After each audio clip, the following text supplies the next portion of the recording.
Қайырлы күн достар, бүгін біз сіздермен өте дәмді осындай хинкалдар әзірлейтін боламыз. Міндетті түрде істеп көріңіздер.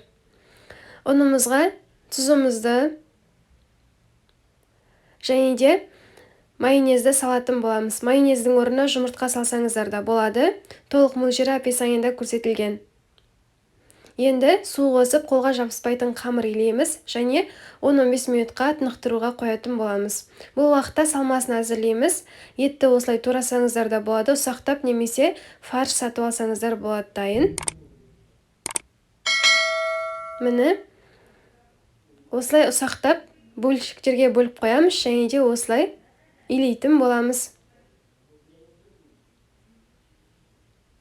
Міне салмасының ішінде бізде морковь, картоп, пияз және де манаға қосылған етіміз, сонымен қатар дәмдеуіштер. Дәл осылай жасаймыз. Дәл видеодағыдай. Міне белаши деген сияқты түйіп шығамыз.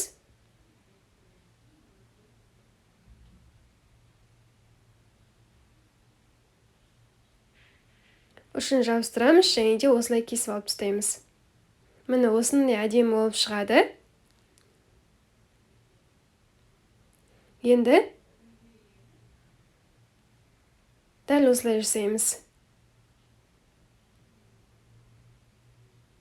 Болмаса мантаваркаңызды майлап алсаңыз да болады. Енді барлығын бетін майлап шығамыз және де 30-40 минутқа пісіруге қоямыз. Осылай шығады, өте дәмді болып шығады. Міндетті түрде істеп көріңіздер. Рецепт ұнаса, лайк басып, комментар жазуды ұмытпаңыздар. Және де достар, біздің арнаға тіркеліп алыңыздар. Біздің арнамызда мұндай оңай, керемет рецепттер өте көп.